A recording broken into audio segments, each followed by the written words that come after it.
Hi everyone. Today I'm going to show you a very simple method to change this image from this to this. Do you see what we have done? We have changed the atmosphere and we have added some fog. Let me show you a very simple way of doing it. First of all, as I always say, create a new layer. So we need to have a new layer. And on this, what I'm going to do is I'm going to use the most simple tool, which is your brush tool. And I am going to add these options here. So here I'm adding a little bit of a yellow tone. Okay, so I've added this color.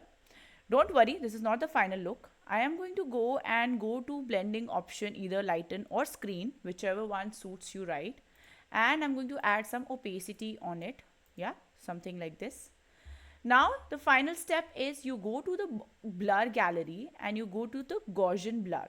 Now with this Gaussian blur, you are going to add a real depth to this. So if I zoom this out, this is how it's looking. Yeah. So just a slight blur I'm going to add and say okay. And for the final step, what we are going to do is we are going to select the window pane, which is here.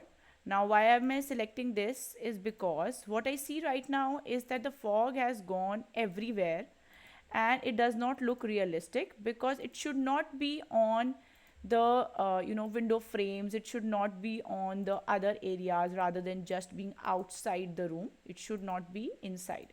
So I'm just selecting every unit here, all the glass panes which are supposed to be there. So I'm selecting those. Make sure you're selecting them wisely and carefully. So I'm just doing it quickly, so might be a little slightly different, but here I'm adding very little details as well.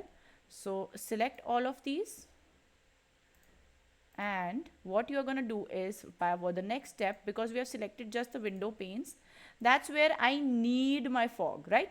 So I'm going to inverse the selection and delete everything extra. So now you see the fog has gone outside. It's not inside, it's outside. So you can see how the fog is there now. So I have added fog, it looks real, and it's very similar to what we have done. So I hope you like this video. I hope you would want to do this. So I'll see you in the next one.